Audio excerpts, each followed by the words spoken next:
Hello students, আমি ভুবন sir আজকে তোমাদের সঙ্গে দশম শ্রেণী বা ক্লাস 10 থেকে রাশিবিজ্ঞান অর্থাৎ স্ট্যাটিস্টিক্স অধ্যায়টি নিয়ে আলোচনা করব এবং তোমাদের সামনে কিছু গুরুত্বপূর্ণ উদাহরণ ও বিগত বছর মাধ্যমিক পরীক্ষায় এই অংশটি থেকে যে প্রশ্নগুলি এসেছে সেগুলি তোমাদের সামনে আমি তুলে ধরব।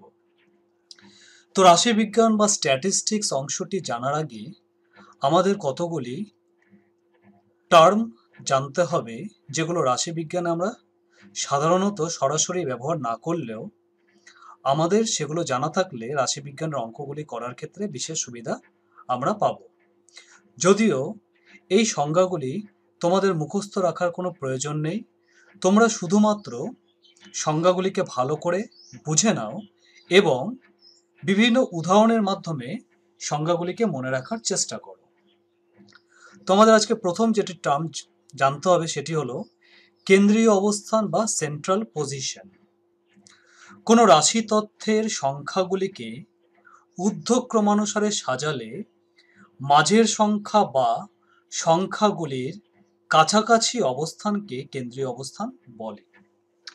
এখানে যে ঊর্ধ্বক্রমানুসারেই সাজাতে হবে এমন কোনো ব্যাপার নেই, তুমি নিম্নক্রমানুসারেও সাজাতে পারো, কিন্তু হয় ঊর্ধ্ব বা নিম্ন যে কোনো একটি ক্রম অনুসারে তোমাকে রাশিগুলিকে সাজাতে হবে। অর্থাৎ তোমার কাছে যদি 25টি সংখ্যা দেওয়া থাকে, তোমাকে সংখ্যাগুলিকে হয় ছোট থেকে বড় অনুসারে অথবা বড় থেকে ছোট অনুসারে সাজাতে হবে।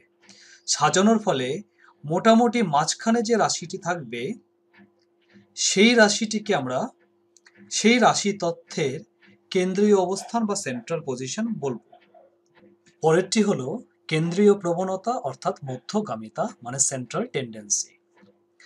কোনো তথ্যের কোনো বিশেষ সংখ্যা যেগুলি সম্পূর্ণ তথ্যের প্রতিনিধিত্ব করে সেগুলি সাধারণত তথ্যের কেন্দ্রীয় অবস্থানের দিকে কেন্দ্রীভূত হবার একটি বিশেষ প্রবণতা দেখা যায়।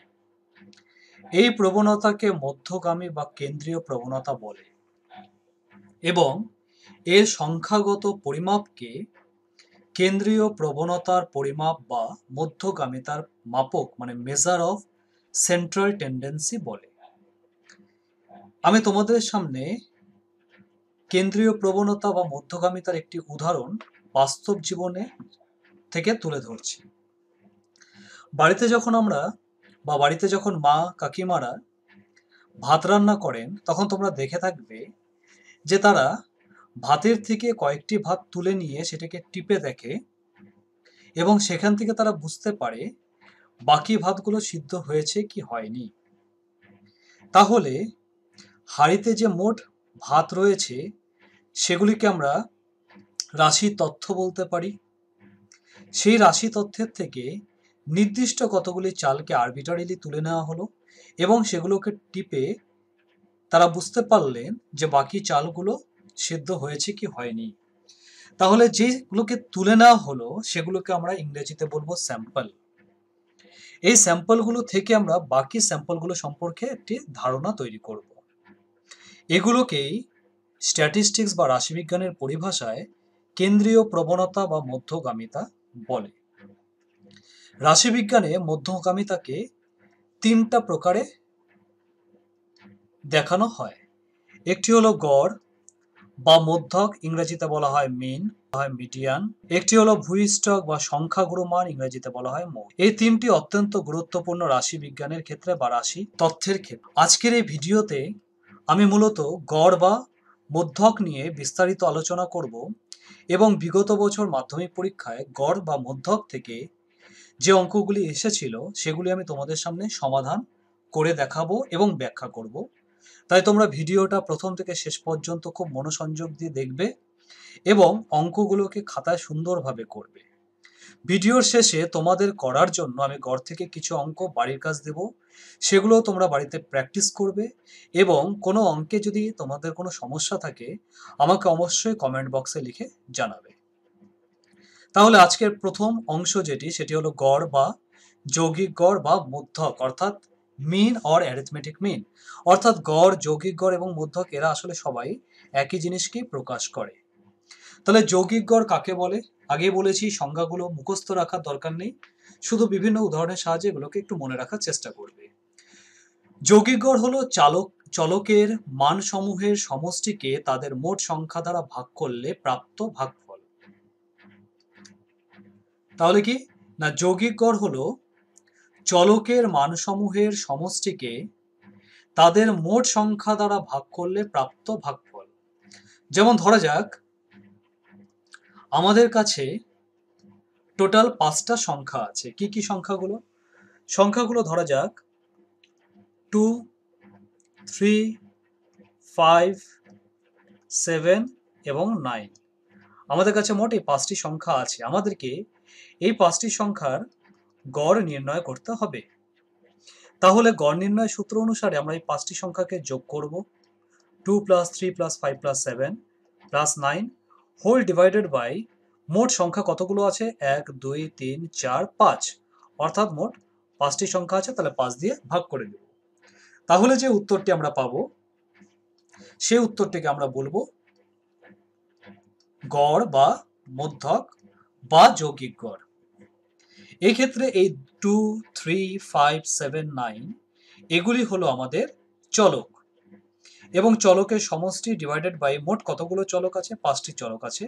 তাহলে 5 দ্বারা ভাগ করে দেওয়ার ফলে যে ভাগফলটি হবে সে ভাগফলটি হবে আমাদের নির্ণেয় গড়। বোঝা গেল? এটি আমি তোমাদেরকে একদম সাধারণ একটি ধারণা দিলাম। এরপর আমরা আস্তে আস্তে বিস্তারিতভাবে জানব এবং গড়ের যে বিভিন্ন রকম পদ্ধতিগুলি আছে সেগুলি নিয়ে আমরা আলোচনা করব। তাহলে গড় বা মধ্যক নির্ণয়ের পদ্ধতি সমূহ। সাধারণত রাশি তথ্যতে 2 প্রকারের রাশি থাকে। একটা রাশি থাকে যেখানে কোনো রকম ছক থাকে না, রাশিগুলি বিন্যস্তভাবে ছড়ানো ছিটানো অবস্থায় থাকে। সেই রাশি তথ্যগুলিকে আমরা বলি আনগ্রুপড ডেটা, অর্থাৎ শ্রেণীবদ্ধ নয় এমন রাশি তথ্য। আর যে সমস্ত রাশিগুলি খুব সুন্দর করে একটি ছকের মাধ্যমে উপস্থাপন করা থাকে প্রশ্নে, সেগুলিকে আমরা বলি গ্রুপড ডেটা বা শ্রেণীবদ্ধ রাশি তথ্য।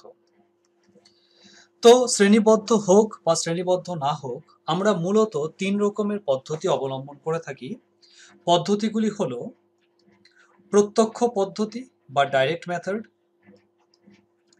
সংক্ষিপ্ত পদ্ধতি বা বিচ্যুতি পদ্ধতি বা কল্পিত গড় পদ্ধতি, অর্থাৎ শর্টকাট মেথড বা short method, method of deviation এবং অ্যাজিউমড মিন মেথড।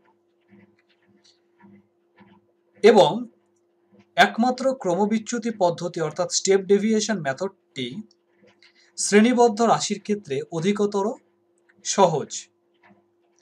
তবে প্রত্যক্ষ পদ্ধতি সেটি শ্রেণীবদ্ধ হোক বা শ্রেণীবদ্ধ না হোক, সূত্রগুলি প্রায় সমান, খুব সামান্য পার্থক্য তোমরা দেখবে, এবং প্রত্যেকটি সূত্র আমি তোমাদের সামনে বিভিন্ন উদাহরণের মাধ্যমে তুলে ধরব। স্ট্যাটিস্টিক্স বা রাশিবিজ্ঞান করতে গিয়ে আমি দেখেছি যে কোনো অঙ্ককেই আমরা যে কোনো মাধ্যমে করতে পারি। তবে কিছু কিছু অঙ্কের ক্ষেত্রে কতগুলি নির্দিষ্ট পদ্ধতি অবলম্বন করলে অঙ্কগুলি অনেক সহজে করা যায়। সেগুলো কি? উপরের পদ্ধতি যে কোনোটি যৌগিক গড় নির্ণয়ের জন্য ব্যবহার করা যেতে পারে। প্রত্যক্ষ পদ্ধতি অর্থাৎ ডাইরেক্ট মেথড ব্যবহার করা সুবিধাজনক যখন পরিসংখ্যা বিভাজন ছকটি সরল এবং স্বল্প সংখ্যক শ্রেণী নিয়ে গঠিত। বুঝতে পারলে? অর্থাৎ যখন আমাদের যে টেবিলটি দেওয়া থাকবে তার মধ্যে সামান্য ডেটা থাকবে এবং ডেটাগুলো অপেক্ষাকৃত সরল সহজ হবে, তখন আমরা ডাইরেক্ট মেথড ব্যবহার করব। যদি শ্রেণী দৈর্ঘ্য সমান হয় তাহলে যৌগিক গড় নির্ণয়ের ক্ষেত্রে ক্রমবিচ্যুতি পদ্ধতি গণনা সহজ হবে। তাহলে প্রশ্ন হলো শ্রেণী দৈর্ঘ্য কি? ধরা যাক আমাদের কাছে এরকম একটি শ্রেণী আছে 10 থেকে 20। তাহলে এখানে 10কে আমরা কি বলবো? আমরা এখানে 10কে বলবো নিম্ন শ্রেণী সীমানা এবং 20কে আমরা বলবো ঊর্ধ্ব শ্রেণী সীমানা। তাহলে আমরা ঊর্ধ্ব শ্রেণী সীমানা থেকে নিম্ন শ্রেণী সীমানাকে বিয়োগ করলে যে বিয়োগ ফল বের হবে সেটিকে বলা হয় শ্রেণী দৈর্ঘ্য। তাহলে কোনো একটি রাশি তথ্যের ক্ষেত্রে যদি দেখা যায় যে প্রত্যেকটি শ্রেণী দৈর্ঘ্যটি সমান, তাহলে সেই ক্ষেত্রে ক্রম বিচ্যুতি পদ্ধতি অর্থাৎ স্টেপ ডেভিয়েশন মেথড খুব কার্যকরী। তবে শ্রেণী দৈর্ঘ্য অসমান হলেও আমরা স্টেপ ডেভিয়েশন মেথড ব্যবহার করতে পারি। তবে সেক্ষেত্রে যে বিভিন্ন শ্রেণী দৈর্ঘ্যগুলো বের হবে তাদের একটি সাধারণ উৎপাদক থাকতে হবে। যদি তাদের কোনো সাধারণ উৎপাদক না থাকে তবে সেই ক্ষেত্রে আমরা ক্রমবিচ্যুতি পদ্ধতি ব্যবহার না করে আমরা প্রত্যক্ষ পদ্ধতি বা ডেভিয়েশন মেথড বা অ্যাজিউমড মিন মেথড ব্যবহার করব। তৃতীয় সংজ্ঞাটি হলো বা তৃতীয় মনে রাখার বিষয়টি হলো শ্রেণী মধ্যক। শ্রেণী মধ্যক কি? একটু আগে আমি তোমাদের সামনে দেখালাম যে 10 থেকে 20 এই হলো আমাদের একটি শ্রেণী রয়েছে। তাহলে এর শ্রেণী মধ্যক হবে নিম্ন শ্রেণী সীমানা প্লাস ঊর্ধ্ব শ্রেণী সীমানা হোল ডিভাইডেড বাই 2। তার মানে 30/2 অর্থাৎ 15। এই হলো এই শ্রেণীর মধ্যক বা শ্রেণী মধ্যক, অর্থাৎ নিম্ন শ্রেণী সীমানা প্লাস উচ্চ শ্রেণী সীমানা হোল ডিভাইডেড বাই 2। বোঝা গেল? তাহলে এগুলো তোমরা মনে রাখবে। তবে প্রশ্নের মধ্যে যদি কোনো কিছু বলা না থাকে তাহলে সেই ক্ষেত্রে তোমরা যে কোনো পদ্ধতি অবলম্বন করতে পারো। তো আজকে আমরা প্রথম যে পদ্ধতিটি শিখব সেটি হলো প্রত্যক্ষ পদ্ধতি অর্থাৎ ডাইরেক্ট মেথড। প্রত্যক্ষ পদ্ধতিতে কি বলা হয়েছে দেখো, বলেছে যদি x চলকের n সংখ্যক বিভিন্ন মান x1 x2 x3 dot dot dot xn হয় তবে যৌগিক গড় x bar equals to x1 x2 x3 dot dot dot xn whole divided by n। অর্থাৎ ধরা যাক আমাদের কাছে x1 x2 x3 এই করতে করতে n সংখ্যক পদ আছে। কারণ আমি তো জানি না এখানে মোট কতগুলো পদ আছে, তাই আমি এখানে ডট ডট দিলাম। অর্থাৎ এখানে যদি 10টা পদ থাকতো আমি এখানে ডট ডট দিয়ে বুঝাতাম, কিন্তু 10-এর জায়গায় যদি 10,000 পদ থাকতো তাহলে আমি ডট ডট দিতাম। অর্থাৎ এটা কিন্তু চলছে x3 এর পর x4, x4 এর পর x5 এবং করতে করতে সবার শেষে গিয়ে হবে xn। এদের গড় যদি নির্ণয় করতে বলে তাহলে এখানে এগুলোকে যোগ করব, করে হোল ডিভাইডেড বাই কতগুলো পদ আছে এখানে মোট n সংখ্যক পদ আছে n দিয়ে ভাগ করে দেব। তো স্ট্যাটিস্টিক্সে এটিকে সংক্ষেপে এইভাবে প্রকাশ করা হয় সামেশন xi, যেখানে i এর ভ্যালু হচ্ছে 1 থেকে n পর্যন্ত হোল ডিভাইডেড বাই n। তো এই সামেশন কনভেনশনটা তোমরা একটু ভালো করে বুঝবে। এটিকে বলা হয় ক্যাপিটাল সিগমা বা বড় হাতের সিগমা। এখানে লেখা হলো i এর ভ্যালু 1 থেকে সে 10। আমি এখানে i স্কোয়ার লিখলাম। এর মানে কি না, এর মানে হলো প্রথমে হবে 1 স্কোয়ার i এর ভ্যালু, তারপর হবে 2 স্কোয়ার, তারপর হবে 3 স্কোয়ার, এই করতে করতে হবে 10 এর স্কোয়ার, এবং সামেশন মানে এদের মধ্যে প্লাস হবে। বোঝা গেল? কারণ স্ট্যাটিস্টিক্সের ক্ষেত্রে আমরা এই সামেশনটি বারবার বারবার করে ব্যবহার করব, তাই সামেশনটি একটু ভালো করে তোমরা বোঝার চেষ্টা করবে। তো এই ক্ষেত্রে আমরা দেখতে পাচ্ছি প্রত্যেকটি সংখ্যা একবার করেই আছে, তাই একে বলা হয় সরল যৌগিক গড়। তো একটা উদাহরণের মাধ্যমে ব্যাপারটি তোমাদের কাছে তুলে ধরি। তোমাদের শ্রেণীর কয়েকজন ছাত্রের গণিতে প্রাপ্ত নম্বর নিম্নরূপ। কি কি নম্বর পেয়েছে তারা? 65, 51, 52, 37, 71, 29, 47, 77, 49, 62 এই নম্বরগুলো পেয়েছে। তার মানে এগুলো হচ্ছে আমাদের রাশি তথ্য। আমাদের এখান থেকে গড় নম্বর বের করতে হবে। তাহলে আমাদের কাছে মোট কতগুলো সংখ্যা আছে? 1, 2, 3, 4, 5, 6, 7, 8, 9, 10, মোট 10টি সংখ্যা আছে। তাহলে আমরা বলবো আমাদের কাছে n এর ভ্যালু হলো 10। তাহলে সামেশন n অর্থাৎ 65 plus 51 plus 52 plus 37 plus dot dot dot plus 62, এগুলোকে যোগ করে হলো 540 এবং n এর ভ্যালু কত? 10। তাহলে আমরা সূত্রে কি পেয়েছিলাম? x বার সমান সমান summation x by n। Summation x অর্থাৎ 540 আর n হলো 10, তাহলে 540 বাই 10 সমান সমান 54 বা 54। তাহলে আমরা প্রথম সূত্রের সাহায্যে এইভাবে এই সংখ্যাগুলোর আমরা গড় নির্ণয় করতে পারি। এখানে দেখো সংখ্যাগুলো এলোমেলো করে দেওয়া ছিল, অর্থাৎ ছোট থেকে বড়, বড় থেকে ছোট এভাবে দেওয়া নেই, বা তাদেরকে কোনো নির্দিষ্ট ছকের আকারে দেওয়া নেই, তাই আমরা এগুলো বলতে পারি যেটা শ্রেণীবদ্ধ নয় বা আনগ্রুপড ডেটা। আরেকটি উদাহরণ তোমাদের সামনে তুলে ধরি। বলেছে 6, 7, x, 8, y, 16 সংখ্যাগুলির গড় 9 হলে এই চারটির মধ্যে কোনটি সত্য, অর্থাৎ এটি একটি এমসিকিউ। তাহলে এক্ষেত্রে আমাদের মোট কতগুলো সংখ্যা আছে? এই ক্ষেত্রে আমাদের মোট সংখ্যা আছে 1, 2, 3, 4, 5, 6, অর্থাৎ এই ক্ষেত্রে n এর ভ্যালু হলো 6। এবার সামেশন x মানে এই যে মানগুলি আছে, রাশিগুলি আছে তাদের সমষ্টি, অর্থাৎ 6 plus 7 plus x plus 8 plus y plus 16। আমরা জানি বীজগণিতে x আর y কে সরাসরি যোগ করা যায় না, কিন্তু বাকি সংখ্যাগুলো সমজাতীয়, তাই এদেরকে যোগ করতে পারি। তাহলে 6 প্লাস 7 প্লাস 8 প্লাস 16 কে যোগ করে হলো 37, আর x আর y যেমনটি আছে তেমনটি রয়ে গেল। তাহলে সামেশন x আমাদের কত দাঁড়ালো? আমাদের সামেশন x হলো 37 প্লাস x প্লাস y, আর n এর ভ্যালু হচ্ছে আমাদের 6। তাহলে সূত্র থেকে আমরা কি পাই? না, আমরা সূত্র থেকে পাই x বার অর্থাৎ যৌগিক গড় x বার সমান সমান summation x by n। Summation x হলো আমাদের 37 প্লাস x প্লাস y, আর n হলো আমাদের 6। এবার তোমরা ভালো করে দেখো, প্রশ্নে বলা আছে যে যৌগিক গড় হচ্ছে 9। তাহলে কি আমরা বলতে পারি না যে আমাদের যে মানটি এসেছে x বার সেটি হলো আসলে 9? কিন্তু আমাদের x বারের ভ্যালু আমরা কত বের করেছি? আমরা বের করেছি 37 plus x plus y whole divided by 6, যেটি আসলে 9। তাহলে এই ক্ষেত্রে আমরা ক্রস মাল্টিপ্লাই করে দেব। তাহলে ক্রস মাল্টিপ্লাই করলে আমাদের কত আসবে? ক্রস মাল্টিপ্লাই করলে আমরা পাবো 6 ইন্টু 9 হলো 54, 54। তাহলে x প্লাস ওয়াই 37টি পক্ষান্তর করে ডান দিক থেকে বাদিক থেকে ডান দিকে গেলে 54 মাইনাস 37 অর্থাৎ 17। তাহলে x প্লাস ওয়াই এর ভ্যালু কত হলো? 17। তাহলে এখানে দেখো কোনটির সঙ্গে মিল পাওয়া যাচ্ছে? x প্লাস ওয়াই 17, অর্থাৎ এই ক্ষেত্রে আমাদের বি নম্বর অপশনটি সঠিক। তাহলে এইভাবে আমরা সূত্রের সাহায্যে মানগুলো নির্ণয় করে থাকতে পারি। আরেকটি উদাহরণ দেখো, এটিও একটি এমসিকিউ, যেটি মাধ্যমিক 2019 সালে এসেছিল, আর আগেরটি মাধ্যমিক 2018 সালে এসেছে। এটা কিন্তু তোমরা ভালো করে দেখে নেবে, এটা কিন্তু 2018-এ এসেছে। এটা 2018-এ এসেছে, আর পরেরটি 2019-এ এসেছে।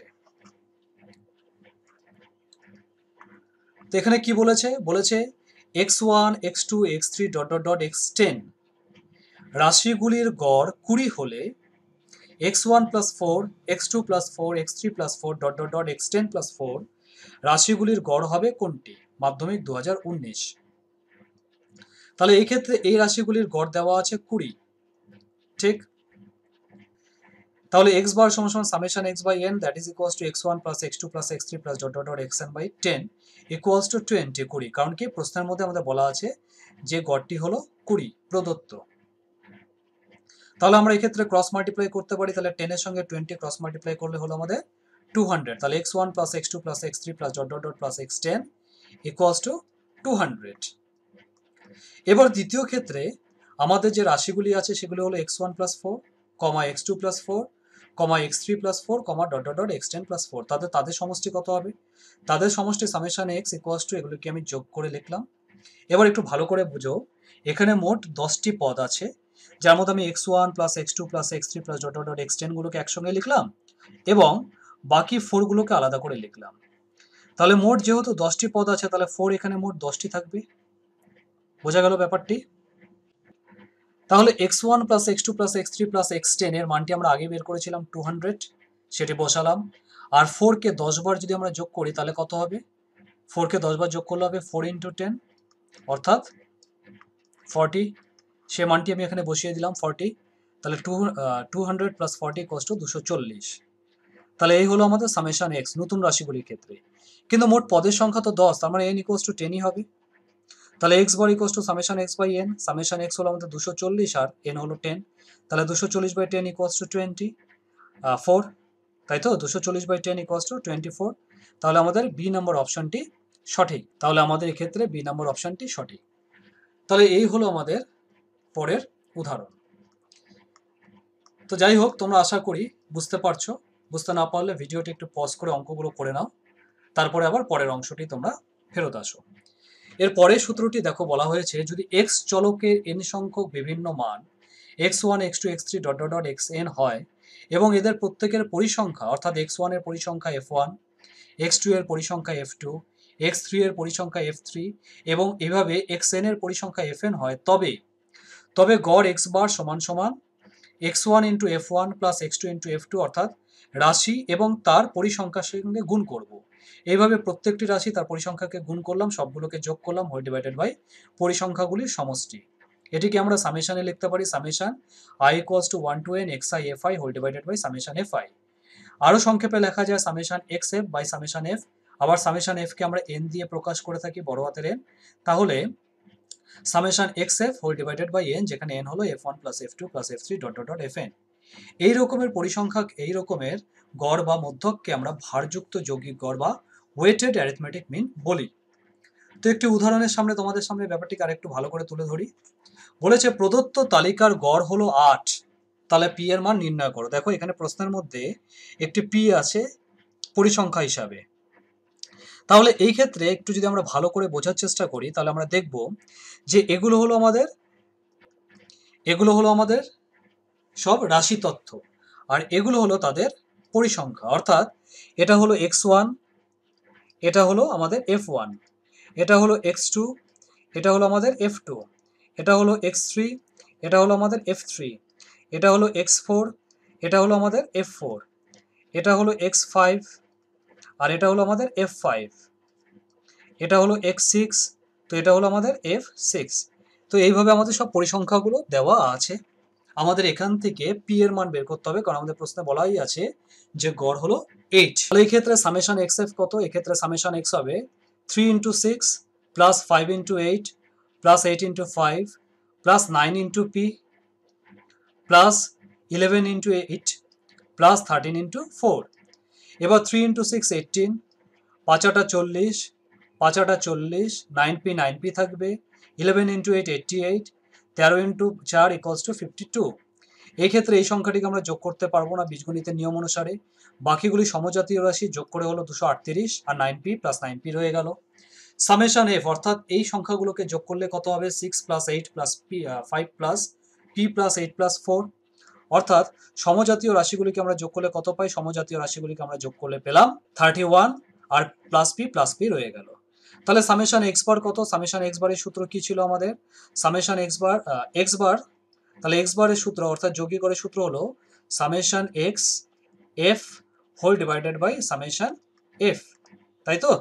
তাহলে সামেশন এক্স এফ কত? সামেশন এক্স এফ আমাদের বের করেছি আমরা 238 প্লাস 9p, এবং সামেশন এফ কত? সামেশন এফ আমাদের বেরিয়েছে 31 প্লাস পি। তাহলে এই হলো আমাদের গড়, কিন্তু প্রশ্নে বলা আছে যে গড়টি হবে 8। তাহলে আমরা বলতে পারি 8 equals to 238 plus 9p whole divided by 31 plus P. এরপর আমরা ক্রস মাল্টিপ্লাই করব, অর্থাৎ নিচেরটার সঙ্গে উপরেরটাকে গুণ করে দেব। তাহলে নিচেরটার সঙ্গে উপরেরটাকে গুণ করলে আমরা কি পাবো? আমরা পাবো 238 plus 9p equals to 8 into 31 plus P. তাহলে 238 plus 9p equals to 8 into 31 248 plus 8p হলো। এবার পি গুলোকে এক সাইডে নিয়ে আসছি পক্ষান্তর করে, আর সংখ্যাগুলোকে এক সাইডে নিয়ে যাই। তাহলে 9p minus 8p equals to 248 minus 238। তাহলে 9p মাইনাস 8p হলো p, আর 248 থেকে 238 গেলে হলো 10, তাহলে p এর মান হবে 10। তোর পরের উদাহরণটিতে আসা যাক। বলা হয়েছে একটি পরিসংখ্যা বিভাজনের গড় 8.1 এবং summation fi xi equals to 132 plus 5k এবং সামেশন fi ইকুয়ালস টু 20 হলে k এর মান কত? তাহলে এখানে প্রায় সবটাই দেওয়া আছে। আমরা জানি যে পরিসংখ্যা বিভাজনের সূত্র x bar equals to summation xi fi by summation fi। তাহলে summation xi fi by summation fi, summation xi fi এর সূত্র মান হলো 132 plus 5k whole divided by summation fi হলো 20, আর এখানে গড় কত দেওয়া আছে প্রশ্নে? 8.1। তাহলে আমি 8.1 বসালাম এখানে গড়ের জায়গায় 8.1, এবং ডান দিকে বসলো 132 প্লাস 5k বাই 20। এবার আমরা ক্রস মাল্টিপ্লাই করে দিই, ক্রস মাল্টিপ্লাই করলাম, আর এখান থেকে যদি পয়েন্ট আমি তুলে দিই তাহলে নিচে একটা 10 বসবে, নিচে একটি 10 বসবে। তাহলে 81 by 10 equals to 132 plus 5k by 20। নিচের 10 আর 20 শূন্যগুলো কেটে দিতে পারি, তাহলে ক্রস মাল্টিপ্লাই করলে হলো 81 plus 2 equals to 132 plus 5k, বা 162 সমান 132 প্লাস 5k, বা 5k সমান 162 মাইনাস 132 পক্ষান্তর করলে, তাহলে 162 থেকে 132কে বিয়োগ করলে হলো 30। তাহলে 5k যদি 30 হয় তাহলে k এর ভ্যালু হবে 30 বাই 5 ক্রস মাল্টিপ্লাই করে সমান 6, সুতরাং k এর মান হবে 6। তো এর পরের সূত্রটি আসো। এই সূত্রটি বিশেষভাবে ব্যবহৃত হয় যখন শ্রেণীবদ্ধ পরিসংখ্যা থাকে। যেমন দেখো এখানে দেওয়া আছে নিম্নলিখিত পরিসংখ্যা বিভাজন ছক থেকে গড় নির্ণয় করো। শ্রেণী সীমা দেওয়া আছে 10, 20, 20, 30, 30, 40, 40, 50, 50, 60, 60, 70 এবং তাদের পরিসংখ্যা হলো 10, 16, 20, 30, 13, 11। তো এখান থেকে আমাদেরকে গড়টি বের করতে হবে। তো সূত্র কি বলা হয়েছে? বলা হয়েছে যে x হলো একটি শ্রেণী অন্তরের মধ্যমান। যেমন আগেরবার আমাদের যে x এর মানগুলি দেওয়া ছিল সেগুলো কিন্তু একটি মান দেওয়া ছিল, দেখো তোমরা ভালো করে, একটি করে মান দেওয়া ছিল।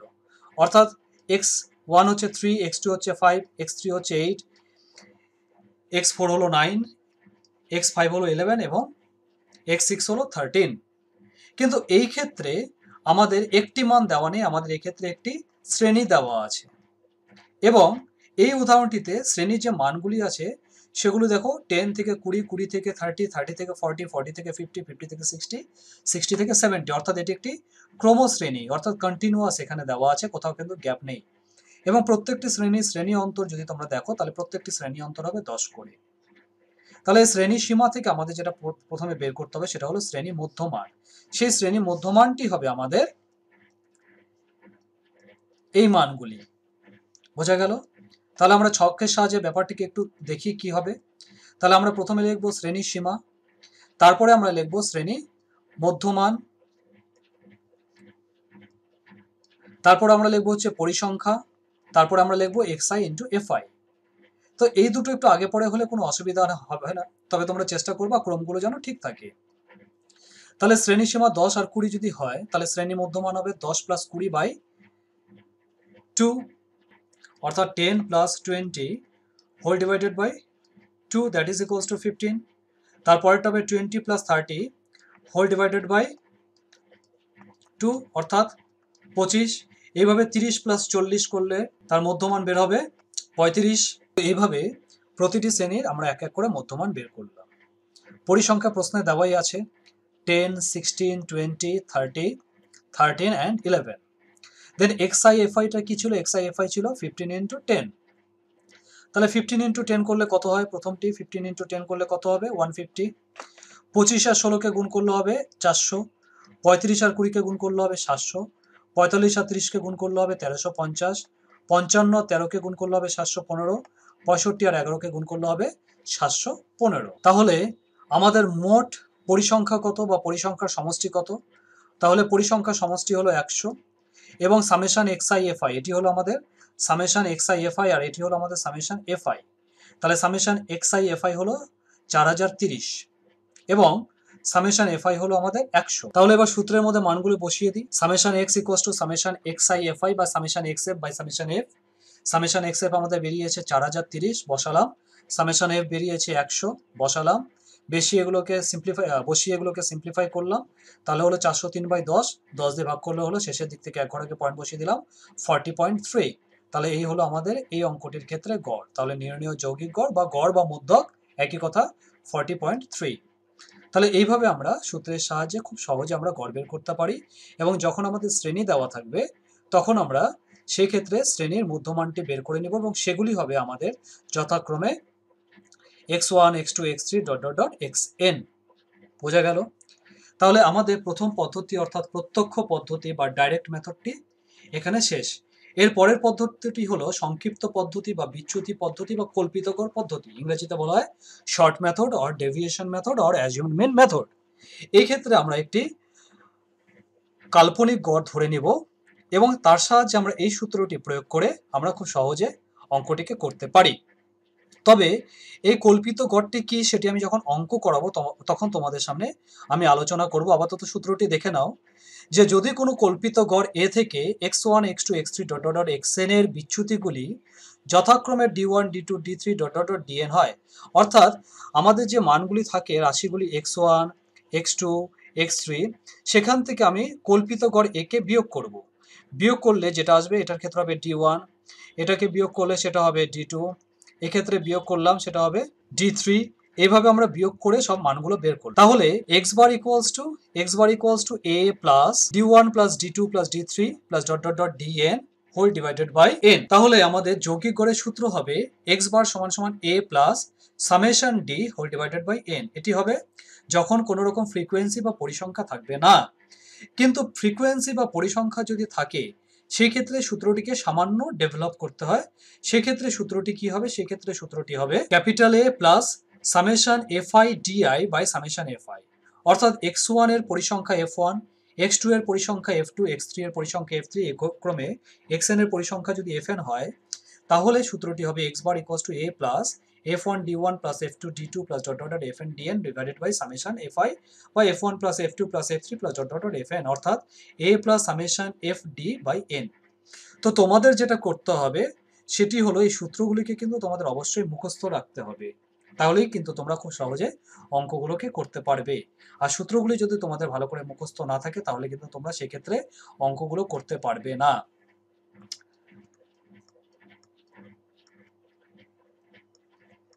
তো আমি একটা তোমাদের সামনে উদাহরণ তুলে ধরছি। দেখো, বলেছে নিচের তালিকা থেকে একটি বিদ্যালয়ে দশম শ্রেণীর 52 জন ছাত্রের গড় নম্বর প্রত্যক্ষ পদ্ধতি ও কল্পিত গড় পদ্ধতিতে নির্ণয় করো। এটা মাধ্যমিক 2019 সালে এসেছে, তাই এটি কিন্তু অত্যন্ত গুরুত্বপূর্ণ একটি অঙ্ক। এই অঙ্কটিকে ভালো করে প্র্যাকটিস করবে যেহেতু 2019 সালে এসেছে।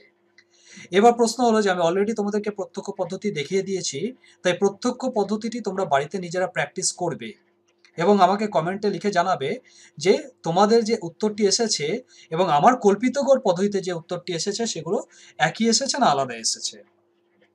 তো এখানে দেখো আমাদের x1 x2 x3 dot dot xn এই মানগুলি এখানে প্রদত্ত, অর্থাৎ এখানে কিন্তু শ্রেণী দেওয়া নেই, সরাসরি মানই দেওয়া আছে। এগুলো হলো ছাত্র সংখ্যা।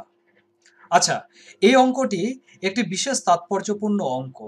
এটি একটু ভালো করে তোমরা যদি মনোসংযোগ দিয়ে দেখো তাহলে বুঝতে পারবে যে অঙ্কটি আগের অঙ্কগুলি থেকে সামান্যরূপে আলাদা। কেন আলাদা? দেখো, সাধারণত আমরা যে আগে অঙ্কগুলো করেছি সেক্ষেত্রে আমাদের উপরে কি দেওয়া থাকে? আমাদের উপরে দেওয়া থাকে আমাদের উপরে কি দেওয়া থাকে সেক্ষেত্রে? দেখো, আমাদের ছকের উপরে দেওয়া থাকে সাধারণত শ্রেণীর সীমা এবং নিচে দেওয়া থাকে পরিসংখ্যা, অথবা সরাসরি আমাদের উপরে দেওয়া থাকে x1 x2 x3 dot dot dot xn, x1 x2 x3 dot dot dot xn এবং নিচে দেওয়া থাকে f1 f2 f3 dot dot dot fn। কিন্তু এই অঙ্কটি যেটি মাধ্যমিক 2019 সালে এসেছিল সে অঙ্কটি বিশেষ তাৎপর্যপূর্ণ এই কারণেই যে এই অঙ্কটিতে কিন্তু তা দেওয়া নেই। এই অঙ্কটিতে যেটি বলা আছে সেটি হলো এই ক্ষেত্রে নম্বরগুলি হলো আমাদের x1 x2 x3 x4 x5 x6 এবং x7। এবার 30 নম্বর পেয়েছে এরকম ছাত্র আছে 4 জন, তার মানে এটি হলো আমাদের f1। 33 নম্বর পেয়েছে এমন ছাত্র হলো 7 জন, অর্থাৎ এটি f2। 35 নম্বর পেয়েছে এমন ছাত্র হলো আমাদের 10 জন, অর্থাৎ এটি f3। অর্থাৎ এগুলি হলো আমাদের রাশি, তাদের পরিসংখ্যা হলো আমাদের 4 7 10 15 8 5 এবং 3। বোঝা গেল? অর্থাৎ ছকটিকে কিন্তু প্রশ্নে উল্টা করে দেওয়া আছে, তাই অঙ্ক করার সময় এগুলো একটু সাবধানে তোমাদেরকে লক্ষ্য রাখতে হবে, না হলে কিন্তু অঙ্ক ভুল হয়ে যেতে পারে। তবে ছকের সাহায্যে ব্যাপারটিকে দেখাচ্ছি, একটু দেখো তোমরা ভালো করে। ছকের সাহায্যে যদি আমরা এটাকে তুলে ধরি তাহলে কি দাঁড়াবে? তো এই ক্ষেত্রে নম্বর xi হলো আমাদের 30 33 35 40 43 এবং 45 48। তাদের পরিসংখ্যা 4 7 10 15 8 5 এবং 13। অর্থাৎ আমি এখান থেকে সব মানগুলোকে দেখে এখানে আমি সব মানগুলোকে এক এক এক এক করে বসালাম। এই হলো 30 33 35 40 43 45 48 এবং তাদের নম্বরগুলি ছাত্র সংখ্যা হলো 4 7 10 15 8 5 3। তো আমি একটু আগে তোমাদের বলেছিলাম যে যখন আমি অঙ্ক করাবো তখন আমি তোমাদেরকে কল্পিত গড় নিয়ে বোঝাবো। তো কল্পিত গড় করার জন্য আমাদের যেটা খুব ভালো করে মনে রাখতে হবে যে সেগুলো হলো সংখ্যাগুলোকে প্রথমে আমরা ক্রম অনুসারে সাজালাম। যেমন এক্ষেত্রে আমি ছোট থেকে বড় ক্রমে সাজিয়েছি। সাজানোর ফলে মোটামুটি মাঝখানে যে সংখ্যাটি থাকে সেই সংখ্যাটিকে আমরা কল্পিত গড় বা অ্যাজিউমড মিন ধরে নিই। অ্যাজিউমড মিনের এটাকে আমরা এখানে ব্যবহার করছি, এখানে অ্যাজিউমড মিন আমরা ধরে নিই। তো প্রশ্ন হলো যে এখানে কি 40ই ধরতে হবে? না, তোমরা চাইলে 35 ধরেও গণনা করতে পারো বা কেউ চাইলে 43 ধরেও গণনা করতে পারে, কোনো অসুবিধা নেই, প্রায় একই উত্তরই আসবে। কিন্তু মোটামুটি মাঝেরটিকে ধরাটি বেশি যুক্তিযুক্ত। তো এখানে আমি মানগুলিকে ছোট থেকে বড় করে সাজানোর ফলে দেখো 40 আমার মাঝে এসেছে, তার উপরে 3টা রাশি আছে, নিচে 3টা রাশি আছে। তো একে আমি ধরে নিলাম আমাদের কল্পিত গড়। বুঝতে পারলে তোমরা? তো কল্পিত গড় থেকে আমাদের কি করতে হয় না, কল্পিত গড় থেকে আমাদেরকে বিয়োগ করতে হয়। কাকে বিয়োগ করতে হয়? xi গুলোকে বিয়োগ করতে হয়। তাহলে xi মাইনাস কল্পিত গড় 40, অর্থাৎ 30 মাইনাস 40, 30 মাইনাস 40 করলাম -10, দেন 33 মাইনাস 40 হলো -7, 35 মাইনাস 40 হলো -5, 40 মাইনাস 40 হলো 0, 43 মাইনাস 40 হলো 3, 45 মাইনাস 40 হলো 5, 48 মাইনাস 40 হলো 8। আর এখানে হলো ছাত্র সংখ্যা। এরপর আমরা বের করব ডিআই ইন্টু এফআই, অর্থাৎ 4 ইন্টু -10 -40, 7 ইন্টু -7 -49, 10 ইন্টু -5 -50, 15 ইন্টু 0 0, এভাবে সবগুলোকে করলাম। তারপর সামেশন ডিআই এফআই করলাম, সেটা হলো -66, আর এক্ষেত্রে সামেশন এফআই করলাম, সেটা হলো 52। এরপর এই মানগুলোকে আমরা কি করব, এরপর আমরা এই মানগুলোকে আমরা সূত্রের মধ্যে বসিয়ে দেব। তো সূত্রের মধ্যে যদি আমরা মানগুলোকে বসাই, তাহলে সূত্রটি কি ছিল? X bar equals to A plus summation FI DI by N. এখানে সামেশন এফআই ডিআই এর মান কত? -66 বসালাম, এবং সামেশন এফআই কত? সামেশন এফআই হলো 52 বসালাম, সামনে এর ভ্যালু আমরা 40 ধরেছি বসালাম। তাহলে 40 প্লাস এটিকে ভাগ করো, আর এই প্লাসে মাইনাসে মাঝখানে মাইনাস হলো, 66/52 হয়ে গেল আমাদের 1.269।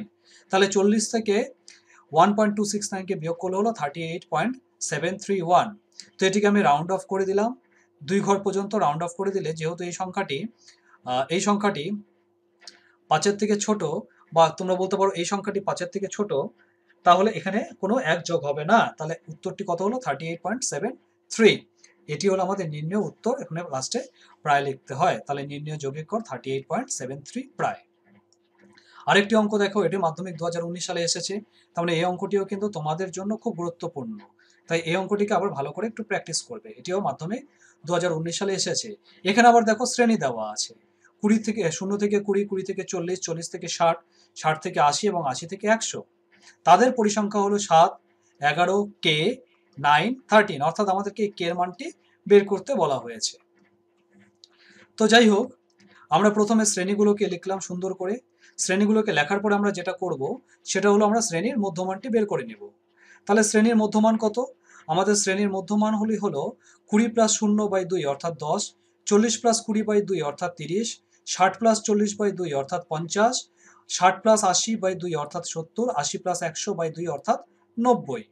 এই ক্ষেত্রেও ভালো করে দেখো, আমরা কিন্তু এই রাশিটিকে অ্যাজিউমড মিন ধরে নিচ্ছি, কারণ তার উপরে দুটো রাশি আছে, তার নিচে দুটো রাশি আছে।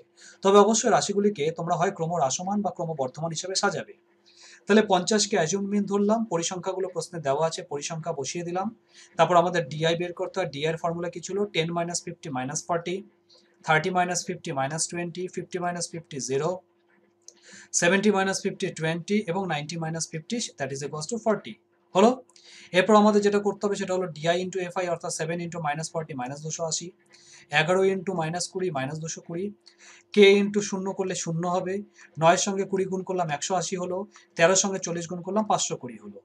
দেন মোট কত হলো আমাদের? মোট হবে সামেশন এফআই হলো 40 প্লাস কে, অর্থাৎ এখানে 13 প্লাস 9 প্লাস 11 প্লাস 7, এগুলোকে যোগ করলাম 40, আর কেটাকে প্লাস কে হিসেবে রেখে দিলাম, এবং সামেশন এফআই ডিআই করলে হলো 200। তাহলে আমাদের ফর্মুলা কি ছিল? আমাদের ফর্মুলা ছিল যৌগিক গড় X bar equals to A plus summation FI DI by summation FI.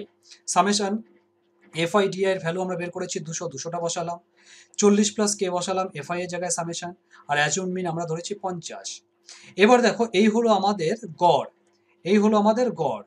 কিন্তু প্রশ্নে বলা আছে যে গড় আছে, প্রশ্নে আছে 54। তাহলে আমরা বলতেই পারি আমরা যে গড়টা বের করেছি সেটাই আসলে 54। একথা আমরা বলতে পারি যে আমরা যেটা বের করেছি সেটি হলো 54। তাহলে প্রশ্নানুসারে 50 plus 200/40 plus K equals to 54। 50টিকে পক্ষান্তর করে বাদিক থেকে ডান দিকে নিয়ে আসলে প্লাসটি মাইনাস হয়ে গেল। তাহলে 54 মাইনাস 50, বাদিকে রইল 200 প্লাস 40 প্লাস কে। তাহলে 54 থেকে 50 গেলে হলো 4।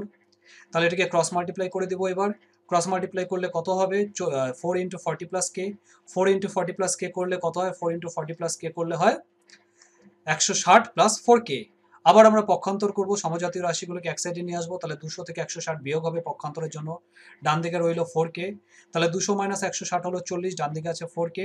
তাহলে 40 সমান সমান 4k হলে k সমান সমান 40/4 দ্যাট ইজ ইকুয়ালস টু 10। সুতরাং নির্ণয় k এর মান হলো 10। তাহলে এই হলো আমাদের উত্তর, অর্থাৎ k এর মান হবে আমাদের 10।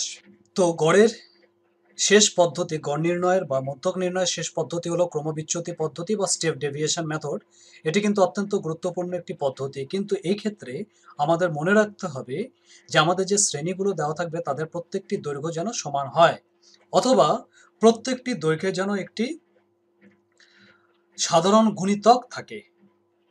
এই ক্ষেত্রে আমরা একটি নতুন টার্ম অ্যাড করব। আগেরবার যেমন আমরা সংক্ষিপ্ত পদ্ধতি বা ডেভিয়েশন মেথড বা অ্যাজিউমড মিন মেথডে আমরা একটি নতুন টার্ম পেয়েছিলাম ডিআই।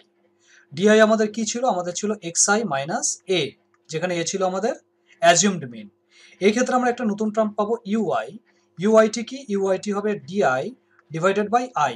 এখানে আইটা কি? আইটি হলো সেই শ্রেণীটির শ্রেণী দৈর্ঘ্য। আইটি হলো সেই শ্রেণীটির শ্রেণী দৈর্ঘ্য, অর্থাৎ step length. Step length LENGTH। তাহলে আমরা এই ক্ষেত্রে একটা নতুন টার্ম পেলাম। টার্মটি হলো UI. UI equals to summation DI by I, যেখানে আইটি হলো শ্রেণী দৈর্ঘ্য। অর্থাৎ যে শ্রেণী যেমন দৈর্ঘ্য থাকবে সেরকম দৈর্ঘ্য আমরা এখানে ব্যবহার করব। তবে সাধারণত ক্রমবিচ্যুতি পদ্ধতি বা স্টেপ ডেভিয়েশন মেথডে সাধারণত যখন শ্রেণী দৈর্ঘ্যগুলো ইকুয়াল থাকে তখন আমরা ব্যবহার করি। তাহলে এই ক্ষেত্রে আমাদের সূত্রটা কি হবে? সূত্রটি হবে আমাদের X bar equals to A, অর্থাৎ আমাদের অ্যাজিউমড মিন হলো, প্লাস সামেশন হলো আমাদের UI into FI whole divided by summation আমাদের এফআই ইন্টু তার সঙ্গে আমরা আই অর্থাৎ শ্রেণী দৈর্ঘ্যকে গুণ করে দেব। তাহলে এই সূত্রটি আমাদের ব্যবহার করতে হবে। তো দেখো আমি এখানে একটা উদাহরণ তুলে ধরলাম। একটি আলোচনার সময় উপস্থিত ব্যক্তিদের বয়সের তালিকা নিচে দেওয়া হলো, ওই ব্যক্তিদের গড় বয়স নির্ণয় করো। এখানে প্রশ্নে কিন্তু কোনো কিছু বলা নেই যে আমি কোন পদ্ধতিতে করব। তাই প্রশ্নে যখন নির্দিষ্ট করে কোনো পদ্ধতির উল্লেখ থাকবে না, তোমরা যে কোনো পদ্ধতিতে করতে পারো। তো এখানে প্রথমে দেওয়া আছে বয়স বছরে, তারপরে দেওয়া আছে ব্যক্তির সংখ্যা, অর্থাৎ এগুলো আমাদের শ্রেণী হলো এবং এগুলি হলো তাদের ফ্রিকোয়েন্সি বা পরিসংখ্যান। তাহলে এখানে শ্রেণীগুলি দেখো 30 থেকে 34 34, দেন 35 থেকে 39, দেন 40 থেকে 44, দেন 45 থেকে 49, দেন 50 থেকে 54, দেন 55 থেকে 59। এবার তোমরা যদি একটু ভালো করে লক্ষ্য করো তাহলে দেখবে আমি বারবার একটা কথা সবসময় বলে থাকি যে অঙ্ক শুরু করার আগে প্রশ্নটিকে একটু ভালো করে দেখে নেবে। যেমন এই অঙ্কটার ক্ষেত্রে দেখো আমাদের যে শ্রেণীগুলো দেওয়া আছে তারা কিন্তু কন্টিনিউয়াস নয়, অর্থাৎ 34-এর পরে 35। এবার কোনো ব্যক্তির যদি বয়স 34.5 হয়, অর্থাৎ 34 বছর 6 মাস হয়, তাহলে তাকে কোন শ্রেণীতে রাখবে? এখানে রাখবে নাকি তাকে এখানে রাখবে? কারণ 34.5কে তো কোনো শ্রেণীর অন্তর্ভুক্ত করা হয়নি। বা কারোর বয়স যদি 54.7 হয়, অর্থাৎ 54 ইয়ার্স 7 মান্থস হয়, তাহলে সেই ক্ষেত্রে তাকে কোথায় রাখবে? কোন ছকে রাখবে?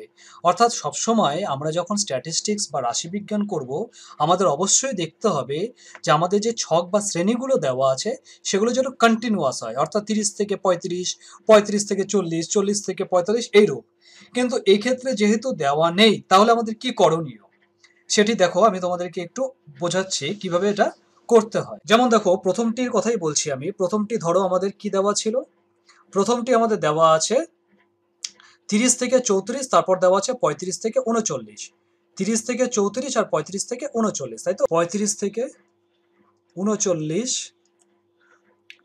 40 থেকে 44, 45 থেকে 54 ইত্যাদি। তাহলে ভালো করে দেখো এখানে 34 আছে আর এখানে আছে 35, অর্থাৎ 35 মাইনাস 34 একের অন্তর। আবার এখানে দেখো 39 আছে, এখানে আছে 40, তাহলে 40 মাইনাস 39 মোট অন্তর 1। আবার 44 এবং 45, তাহলে 45 মাইনাস 44 মোট অন্তর কত হলো? 1। অর্থাৎ আমাদের যে শ্রেণীগুলোর অন্তর আছে সেগুলো কিন্তু ইকুয়াল, কারণ এক্ষেত্রে আমি যে পদ্ধতিটি তোমাদেরকে দেখাচ্ছি সেটি কিন্তু ইকুয়ালের জন্য প্রযোজ্য। তাহলে যেহেতু এখানে প্রত্যেকটির গ্যাপ 1 করে আমাদেরকে তাকে 2 দিয়ে ভাগ করে দিতে হবে। তাহলে 1/2 হলো। 1/2 মানে কত হয়? 1/2 হয় 0.5। 0.5 এই হলো আমাদের 1/2 এর ভ্যালু। তাহলে আমরা এটাকে 1/2 দিয়ে ভাগ করে দিলাম। ভাগ করার ফলে আমাদের কি আসবে? 0.5 যে সংখ্যাটি আসলো এরপর আমাদের যেটা করতে হবে সেটি হলো এই 0.5কে আমাদের এই নিম্ন শ্রেণীর সীমানা থেকে বিয়োগ করতে হবে এবং ঊর্ধ্ব শ্রেণীর সীমানার সঙ্গে আমাদেরকে যোগ করতে হবে, অর্থাৎ 30 minus 0.5 that is equals two হয়ে গেল 29.5 এবং উপরেরটার সঙ্গে আমরা যোগ করব, অর্থাৎ 34 plus 0.5 that is equals two 34.5। তাহলে আমাদের প্রথমটি পরিবর্তিত হয়ে নতুন শ্রেণী তৈরি করবে, সেই শ্রেণীটি হবে 29.5 থেকে 34.5, এটি হলো আমাদের নতুন শ্রেণী। বোঝা গেল? অনুরূপভাবে পরেরটি থেকে যদি আমরা বিয়োগ করি 35 থেকে 0.5কে বিয়োগ করলে কত হবে 34.5 এবং 39-এর সঙ্গে যোগ করলে কত হবে 39.5, অর্থাৎ নিম্ন শ্রেণী থেকে বিয়োগ ঊর্ধ্ব শ্রেণীর সঙ্গে যোগ। নিম্ন শ্রেণী থেকে আমরা করব বিয়োগ আর ঊর্ধ্ব শ্রেণীর সঙ্গে আমরা করব যোগ। তাহলে 40 থেকে বিয়োগ করলে কত হবে 39.5 এবং 44-এর সঙ্গে যোগ করলে কত হবে 44.5। এবার একটু ভালো করে দেখো যে 29.5 থেকে 34.5, 34.5 থেকে 39.5, 39.5 থেকে 44.5, অর্থাৎ আমাদের যে রাশিগুলি আসলো সেগুলি কিন্তু সেক্ষেত্রে একটি কন্টিনিউয়াস শ্রেণী তৈরি করবে। তাহলে এবার অঙ্কেতে ফেরত আসা যাক। তাহলে আমরা এখানে যেটা করব সেটা হলো আমরা প্রথমে যে শ্রেণীটি দেওয়া আছে সেটিকে লিখলাম বয়স বছরে, তারপর আমরা লিখব শ্রেণীর সীমানা বয়স বছরে, তারপর আমরা বের করব শ্রেণী মধ্যমান অর্থাৎ x1 x2 x3 dot dot dot ইত্যাদি, তারপর যেগুলো দেওয়া আছে প্রশ্নে ব্যক্তির সংখ্যা যেটা পরিসংখ্যা। তাহলে এটুকুন করা যাক। 30 থেকে 34 পরিবর্তিত হয়ে গেল, 0.5 বিয়োগ 0.5 যোগ, তাই তো 0.5 আমাদের বিয়োগ হবে এবং 0.5 আমাদের যোগ হবে। তাহলে 30 থেকে 0.5কে বিয়োগ করলে হলো 29.5, এখান থেকে বিয়োগ করলাম হলো 29.5, এখানে যোগ করলাম হলো 34.5, এখান থেকে বিয়োগ করলাম হলো 34.5, এখানে যোগ করলাম হলো 39.5। তাহলে এইভাবে বিয়োগ যোগ করে করে আমাদের কি দাঁড়ালো ছকটি? আমাদের ছকটি দাঁড়ালো 29.5 থেকে 34.5, 34.5 থেকে 39.5, 39.5 থেকে 44.5, 44.5 থেকে 49.5, 49.5 থেকে 54.5 এবং 54.5 থেকে 59.5, অর্থাৎ দেখো এটি কিন্তু কন্টিনিউয়াস শ্রেণী হয়ে গেছে। এবার শ্রেণী মধ্যমান এই দুটিকে যোগ করে 2 দিয়ে ভাগ করি 32, এই দুটিকে যোগ করে 2 দিয়ে ভাগ করি 37, যোগ করে ভাগ 42, যোগ করে ভাগ 47, দুটিকে যোগ করে 2 দিয়ে ভাগ 52 এবং 57। তাহলে এই ক্ষেত্রে দেখো 1 2 3 4 5 6 6টি মান আছে, তাহলে মাঝখানে নির্দিষ্ট একটি মান পাওয়া যাবে না, অর্থাৎ এই ক্ষেত্রে মান বলতে মাঝখানে দুটো মান আছে, একটি হলো 42 অপরটি হলো 47। তাহলে এই দুটো মানের মধ্যে যে কোনো একটি মান আমাদেরকে নিতে পারি। তো আমি এক্ষেত্রে 47 নিয়েছি, তোমরা বাড়িতে 42 ধরে প্র্যাকটিস করবে এবং দেখবে যে আমার উত্তরের সঙ্গে তোমাদের উত্তরের ব্যবধান কতটুকু, এবং অবশ্যই আমাকে কমেন্ট বক্সে লিখে জানাবে। তাহলে এই ক্ষেত্রে আমি 47কে অ্যাজিউম মিন ধরলাম, এরপর পরিসংখ্যাগুলোকে লিখে দিলাম। নেক্সট ইউআই আমাদের কি ছিল? ইউআই হলো ডিআই বাই আই, ডিআই হলো X I minus A by I. তাহলে আমাদের এক্স আই মাইনাস এ অর্থাৎ 32 থেকে 47 বিয়োগ করলাম, 32 থেকে 47 বিয়োগ করলে কত হয় -15, -15 ডিভাইডেড বাই এর শ্রেণী অন্তর কত? এর শ্রেণী অন্তর হলো 5, 5 দিয়ে ভাগ করলাম। তাহলে 32 minus 47 by 5 that is equals to -3। Next 37 থেকে 47 বিয়োগ করলাম -10 বাই 5 -2। 42 থেকে 47 গেলে হলো -5 বাই 5, কারণ শ্রেণী দৈর্ঘ্য দেখো শ্রেণী দৈর্ঘ্য 5 আছে, বিয়োগ করলাম -1, এভাবে সবগুলো বের করলাম। দেন এফআই ইন্টু ইউআই হলো -30, 12 ইন্টু -2 -24, 15 ইন্টু -1 -15, 6 ইন্টু 0 0, 4 ইন্টু 1 4 এবং 3 ইন্টু 2 = 6। তাহলে এগুলোকে সব যোগ করলাম, আমাদের কত হলো? আমাদের হলো 59, আর সামেশন এফআই কত হলো? 50। তাহলে আমাদের ফর্মুলা কি ছিল? আমাদের ফর্মুলা বলা ছিল যে এ বার সমান সমান এক্স বার, দুঃখিত, এক্স বার সমান সমান A plus summation FI UI by summation FI into I শ্রেণী দৈর্ঘ্য। এক্ষেত্রে শ্রেণী দৈর্ঘ্য তোমরা দেখতেই পাচ্ছ, শ্রেণী দৈর্ঘ্য কত? 49.5 থেকে 44.5। তোমাদের খেয়াল রাখতে হবে কিন্তু শ্রেণী দৈর্ঘ্য বলতে যে কন্টিনিউয়াস শ্রেণীর ক্ষেত্রে যে দৈর্ঘ্যটি সেটি, ধারাবাহিক শ্রেণীর ক্ষেত্রে যে দৈর্ঘ্যটি সেটি, পূর্বেরটি নয়, কারণ এটি কিন্তু ধারাবাহিক নয়, এটি বিচ্ছিন্ন। তাহলে এটির ক্ষেত্রে অন্তর হলো 5 এবং প্রত্যেকটি অবশ্যই 5। তাহলে আমরা মানগুলি বসাই, এর মান হচ্ছে 47, এর জায়গায় 47 বসালাম, প্লাস সামেশন এফআই ইউআই হয়েছে -59, 59 বসলো, সামেশন এফআই কত, সামেশন এফআই 50 বেরিয়েছে, 50 বসালাম, আর আই এর জায়গায় 5 বসালাম, কাটাকাটি করলাম, 5 আর 50 কেটে হলো 10, 59/10 করলে 5.9, প্লাস মাইনাস মাইনাস, তাহলে 47 - 5.9 হয়ে গেল আমাদের 41.1। সুতরাং ওই ব্যক্তিদের বয়স হবে 41.1। তাহলে এই অঙ্কের উত্তর হলো 41.1 বছর, কারণ ব্যক্তিদের বয়স বলা হয়েছে। এর পরের উদাহরণটি দেখো, এই পরের উদাহরণটিও খুব গুরুত্বপূর্ণ, যদিও বা গড় থেকে এই জাতীয় উদাহরণ এখনো আসেনি, কিন্তু আমার খুব গুরুত্বপূর্ণ এই কারণে লেগেছে যে এখানে একটি ক্রমযৌগিক পরিসংখ্যা তালিকা দেওয়া আছে। আমরা সাধারণত যে তালিকা দেওয়া থাকে সেটা হচ্ছে আমাদের সাধারণ পরিসংখ্যা তালিকা দেওয়া থাকে, কিন্তু এই ক্ষেত্রে ক্রমযৌগিক পরিসংখ্যা তালিকা দেওয়া আছে। তো ক্রমযৌগিক পরিসংখ্যা তালিকা সাধারণত দু প্রকারের হয়, একটা হচ্ছে লেস দেন টাইপ হয়, আর একটা হলো গ্রেটার দেন টাইপ হয়। তো এখানে আমরা লেস দেন টাইপ নিয়ে আলোচনা করেছি, এবং তোমাদেরকে আমি বাড়িতে করার জন্য একটি গ্রেটার দেন টাইপ দিয়েছি। শুধু মনে রাখবে, লেস দেন টাইপের ক্ষেত্রে আমরা প্রথম দিক থেকে শুরু করব, আর গ্রেটার দেন টাইপের ক্ষেত্রে আমরা শেষের দিক থেকে বিয়োগ করতে করতে আসবো। তো যাই হোক, আগে এই উদাহরণটি নিয়ে একটু আলোচনা করি। আমরা বলেছে এখানে ক্রমযৌগিক পরিসংখ্যা তালিকা প্রদত্ত, এই তালিকার পরিসংখ্যা বিভাজন তালিকাটি কেমন হবে? 10-এর থেকে কম, 10-এর থেকে কম কত? তাহলে 0 থেকে 10 হবে, 0 থেকে 10 লিখলাম। 20-এর থেকে কম, কিন্তু আমি অলরেডি 10 নিয়ে ফেলেছি, তাহলে পরেরটি হবে 10-এর থেকে 20। বুঝতে পারলে? তাহলে 10-এর থেকে কম হলো 0 থেকে 10, 10-এর থেকে কম, 10-এর থেকে কম কত হবে না 0 থেকে 10, আবার 20-এর থেকে কম কত হবে? যেহেতু 10 অবধি নিয়ে নিয়েছি, আমি তো 0 থেকে 20 নেবো না, তাহলে আমি 10 থেকে 20 নেবো। তাহলে 30-এর কম কত নেবো? নিশ্চয়ই 20 থেকে 30। 40-এর কম নেবো 30 থেকে 40, এবং 50-এর কম নেবো 40 থেকে 50। তাহলে শ্রেণী অন্তর কি? 0 থেকে 10, 10 থেকে 20, 20 থেকে 30, 30 থেকে 40, 40 থেকে 50। এবার দেখো 10-এর কম 5, অর্থাৎ এই 5 জন 10-এর কম। এবার দেখো 20-এর কম 9, কিন্তু 20-এর কম যে 9, আবার তো 10-এর কম যেগুলো আছে সেগুলো তো 20-এর কমের মধ্যে অন্তর্ভুক্ত, তাই না? যেগুলো 20-এর কম সেগুলো নিশ্চয়ই 10-এর কমের গুলো 20-এর কমের মধ্যে আছে, কারণ 10-এর কমগুলো তো 20-এর কমের অন্তর্ভুক্ত হবেই। অর্থাৎ এই 9-এর মধ্যে এই 5 সংখ্যাটিও আছে। তাহলে শুধুমাত্র 10-এর থেকে 20-এর মধ্যে কারা থাকবে? এই 9-এর থেকে 5কে বিয়োগ করে যে সংখ্যাগুলো থাকবে সেগুলো থাকবে। বোঝা গেল? তাহলে সেই ক্ষেত্রে আমরা কি করলাম? আমরা 9-এর থেকে আমরা 5কে বিয়োগ করে দিলাম, টোটাল পেলাম হচ্ছে আমরা 4। অনুরূপভাবে 30-এর কম হবে 17 - 9, অর্থাৎ 8। 40-এর কম হবে 29 - 17, অর্থাৎ 12। 45-এর কম হবে 50-এর কম হবে 45 - 29, অর্থাৎ 16। এইভাবে আমরা প্রথম দিক থেকে বিয়োগ করতে করতে শেষে যাব। কিন্তু যদি এটা গ্রেটার দেন টাইপ হতো, অর্থাৎ 10-এর বেশি, 20-এর বেশি, 30-এর বেশি, 40-এর বেশি, 50-এর বেশি, তাহলে আমরা শেষ থেকে শুরু করতাম। অর্থাৎ প্রথম লিখতাম 45, তারপর আমরা লিখতাম বিয়োগ করতাম, এখানে বসাতাম 45 থেকে, তারপরটা বিয়োগ করে করতাম, তারপরটা বিয়োগ করতাম, তারপরটা বিয়োগ করতাম। আর এখানে কি করলাম? 5, 9 থেকে 5কে বিয়োগ করলাম 4, 17 থেকে 9কে বিয়োগ করলাম 8, 29 থেকে 17 বিয়োগ করলাম 12, 45 থেকে 29কে বিয়োগ করলাম হলো 16। বুঝতে পারলে? তাহলে এই হলো আমাদের 10-এর কম, 20-এর কম হলে আমরা প্রথম দিক থেকে, আর যদি বেশি বেশি বেশি বলতো অর্থাৎ গ্রেটার দেন টাইপ হতো, আমরা পিছন দিক থেকে বিয়োগ করতে করতে আসতাম। তাহলে আমাদের এখন এই ছকটি তৈরি হয়ে গেছে, এবং এই ছকটি দেখো কন্টিনিউয়াসই আছে। সুতরাং আমরা এখন এক্ষেত্রে খুব সহজে আগের পদ্ধতিতে আমরা বের করতে পারি। তাহলে এক্ষেত্রে সমাধানটি আমরা কিভাবে করব? শ্রেণী অন্তর 0, 10, 10, 20, 20, 30, 30, 40, 40, 50, তাদের শ্রেণী মধ্যক বা শ্রেণী মধ্যমান 10 + 0/2 5, 20 + 10 30/2 15, 25, 35, 45। এক্ষেত্রে দেখো মানগুলিকে ক্রম বর্ধমান হিসেবে লেখা আছে, অর্থাৎ ছোট থেকে বড় হিসেবে সাজানো আছে, এবং 25টি হলো মাঝের সংখ্যা, তাহলে 25কে আমি অ্যাজিউমড মিন ধরলাম। তাদের পরিসংখ্যাগুলো হলো 5, 4, 8, 12 এবং 16। তাহলে ওই হবে আমাদের এখানে 5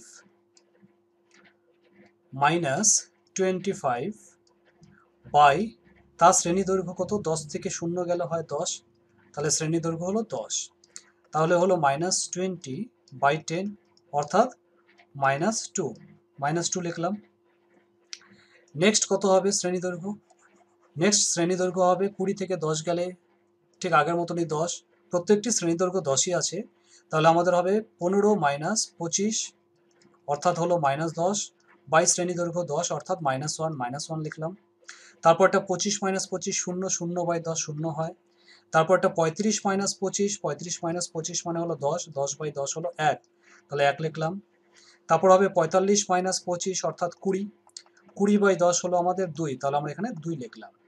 এরপরে পরিসংখ্যার সঙ্গে ইউআই কে গুণ করলাম, অর্থাৎ 5 × 2 হলো -10, 4 × -1 হলো -4, 8-এর সঙ্গে 0 হলো 0, 12-র সঙ্গে 1 গুণ করলাম 12, এবং 16 × 2 = 32। এরপর আমরা যেটা করব সেগুলো হলো পরিসংখ্যাগুলোকে আমরা যোগ করে দিব এবং সামেশন এফআই ইউআই গুলোকে আমরা যোগ করে দিব। তাহলে পরিসংখ্যাগুলোকে যোগ করলে হলো 45 এবং সামেশন এফআই ইউআই গুলোকে আমরা যোগ করলাম। সামেশন এফআই ইউআই গুলোকে যোগ করলে কত দাঁড়ালো? সামেশন এফআই ইউআই গুলোকে যোগ করলে হলো আমাদের 30। এগুলোকে যোগ করে দেখো, এগুলো যোগ করলে হবে 30। ঠিক। সুতরাং যৌগিক গড়ের সূত্র কি ছিল না? যৌগিক গড়ের সূত্র ছিল আমাদের এক্স বার স্টেপ ডেভিয়েশন পদ্ধতিতে capital A plus summation x I, দুঃখিত এটা সামেশন এক্স আই না,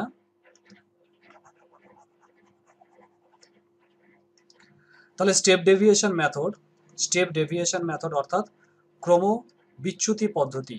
স্টেপ ডেভিয়েশন মেথডে আমাদের ফর্মুলা কি ছিল? ফর্মুলা ছিল X bar equals to A plus summation F I UI by summation F I into I. তাহলে এই ক্ষেত্রে আমরা এ কত ধরেছি? আমরা এক্ষেত্রে এ ধরেছি হচ্ছে 25কে, তাহলে 25 বসালাম, plus summation F I UI হচ্ছে আমাদের 30, প্লাস এফ আই হলো আমাদের 45 ইন্টু আই কত না? আই হলো আমাদের 10।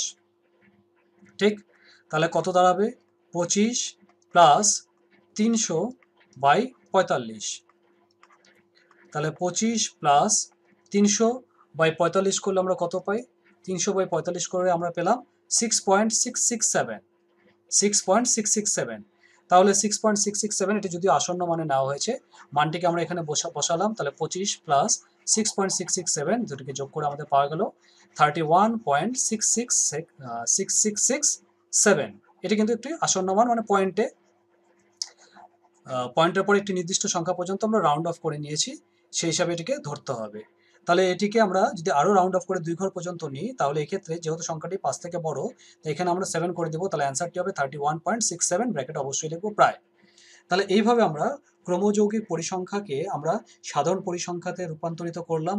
আমি আবার বলছি, কম থাকলে আমরা প্রথম দিক থেকে বিয়োগ করতে করতে যাব, অর্থাৎ প্রথমে 5-এরটা 5 হবে, দেন 9 - 5, দেন 17 - 9, দেন 20 - 17, দেন 45 - 20। আর যদি বেশি থাকতো, অর্থাৎ 10-এর বেশি, 20 বেশি, 30-এর বেশি, সেক্ষেত্রে আমরা পিছনেরটা 45 বসাতাম, তারপর বিয়োগ করতে করতে প্রথমের দিকে আসতাম, তারপর বাকিটা সেম হয়ে যেত, তারপর আগে যে অঙ্কটি যেভাবে করেছি সেভাবে আমরা করতাম।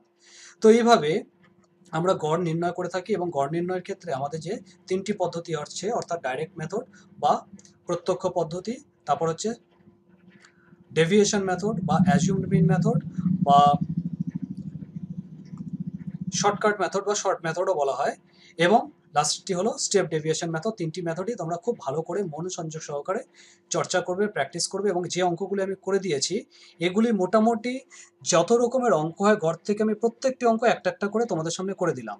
এবং তোমাদের যেটা করণীয় সেটি হলো, তোমাদের কাছে যে বুক আছে বা যে টেক্সট বুক আছে সেই বুকের থেকে তোমরা এই জাতীয় অঙ্কগুলো বাড়িতে প্র্যাকটিস করবে, এবং প্র্যাকটিস করতে গিয়ে যদি তোমাদের কোনো অঙ্কে সমস্যা হয়, সেই সমস্যাকে তোমরা অবশ্যই আমাকে কমেন্ট বক্সে লিখে জানাবে। আমি আমার মতন করে যতটা সম্ভব হয় তোমাদেরকে সাহায্য করার চেষ্টা করব। তো যাই হোক, আজকে ঘরের থেকে তোমাদের জন্য কিছু হোমওয়ার্ক রইলো, তোমরা এগুলোকে বাড়িতে প্র্যাকটিস করো, এবং কোনো হোমওয়ার্ক করতে গিয়ে যদি তোমাদের সমস্যা হয় আমাকে তোমরা জানাতে পারো।